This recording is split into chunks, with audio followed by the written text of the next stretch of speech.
Hey guys, welcome to your own YouTube channel Edulogical one destination for all information.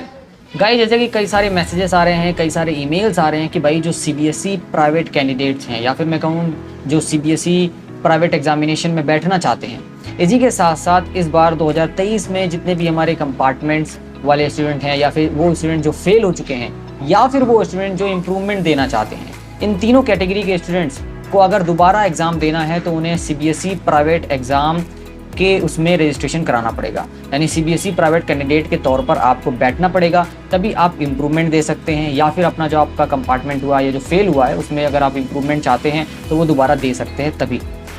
और इसको लेकर कई सारे सवाल आ रहे हैं, कई सारे डाउट आ रहे हैं कि भाई सीबीएसई प्राइवेट फॉर्म कब तक आएगा, और इसको लेकर सीबीएसई ने भी एक अर्जेंट नोटिफिकेशन जारी किया है, उसके बारे में भी हम बताएंगे। सिर्फ और सिर्फ 1 से 2 मिनट की वीडियो रहेगी, छोटी सी, लेकिन अभी जहाँ भी आप भटक रहे हैं इस सिनेरियो में कि भाई कंपार्टमेंट वालों का क्या होगा, रेगुलर जो स्टूडेंट है उनका क्या होगा, प्राइवेट स्टूडेंट का क्या होगा, सिर्फ आधे मिनट के लिए मेरी ये छोटी सी बात सुन लें, आपके सारे डाउट्स क्लियर हो जाएंगे। तो देखिए, सबसे पहले अगर मैं बात करूं तो सीबीएसई प्राइवेट एग्जाम 2024 का फॉर्म वही भरेंगे जो कंपार्टमेंट जिनकी आई है या जो कंपार्टमेंट भी जिनका फेल हो गया और इसके अलावा जो इम्प्रूवमेंट देना चाहते हैं वो लोग।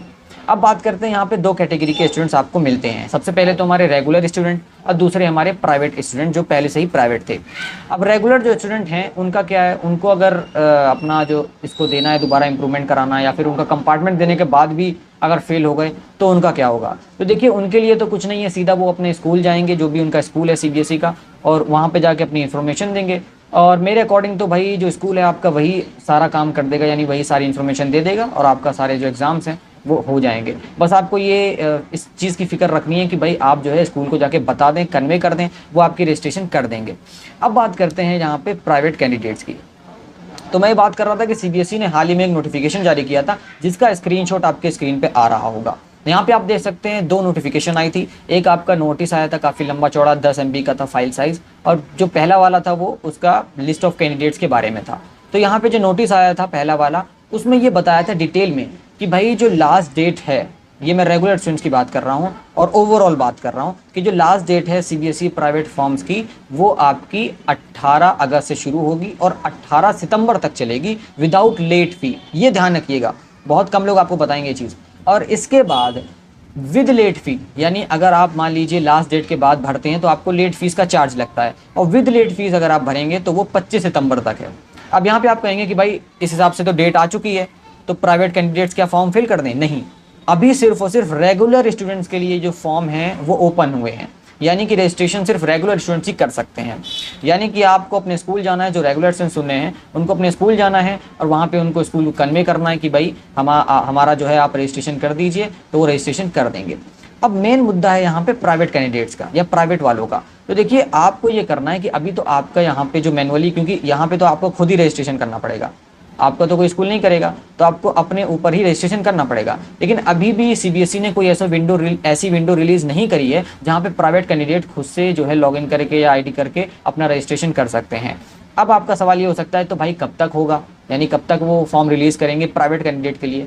तो मेरे हिसाब से अकॉर्डिंग टू मी, क्योंकि लास्ट डेट जो है आपकी 25 सितंबर है विद लेट फ़ी, और विदाउट लेट फ़ी जो है आपकी जो लास्ट डेट है वो 18 सितंबर है। तो इस हिसाब से रेगुलर स्टूडेंट्स का तो 18 अगस्त से शुरू हो चुका है, और लगभग उनका ये मानना है, हम लोग सभी का मानना है और मेरे एनालिसिस के according last week of August तक इनका कंप्लीट हो जाएगा। इसके बाद फर्स्ट वीक ऑफ सितंबर से सीबीएसई के जो प्राइवेट एग्ज़ाम के फॉर्म्स हैं वो रिलीज़ हो जाएंगे।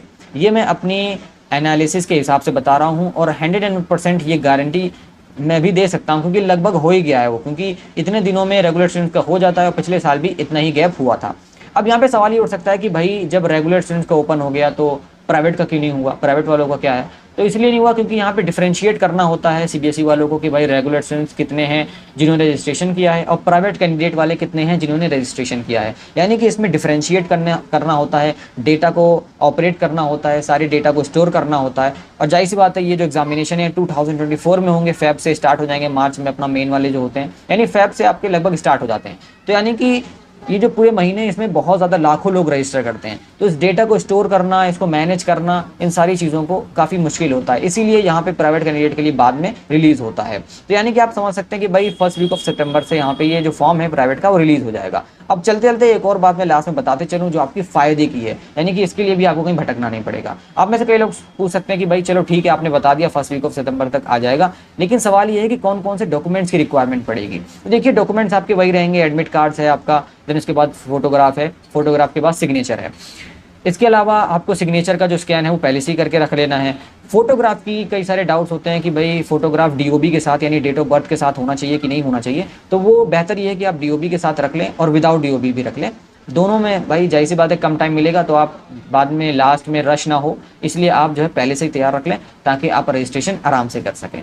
इसके अलावा आई होप कुछ तो नहीं रह गया, सारी चीज़ें मैंने क्लियर कर दी हैं कंपार्टमेंट वालों की भी, और जहाँ तक कंपार्टमेंट्स के उनकी बात है तो जो भी इंप्रूवमेंट देना चाहते हैं वो दे सकते हैं। इसके अलावा अगर आपके कोई भी डाउट रह गया कंपार्टमेंट को लेकर, 2023 2024 प्राइवेट रजिस्ट्रेशन को लेकर या डॉक्यूमेंट्स को लेकर, तो भाई आप कमेंट सेक्शन में ज़रूर बताइएगा, क्योंकि मैं चाहता हूं कि हर एक स्टूडेंट का यहाँ पे जो डाउट है वो क्लियर हो सके। इस तरीके के और भी इन्फॉर्मेटिव वीडियोस पाने के लिए हमारे चैनल को सब्सक्राइब करें और हमारे चैनल को विजिट कर सकते हैं इन्फॉर्मेटिव कॉन्टेंट के लिए। मिलते हैं नेक्स्ट वीडियो में। Thanks for watching.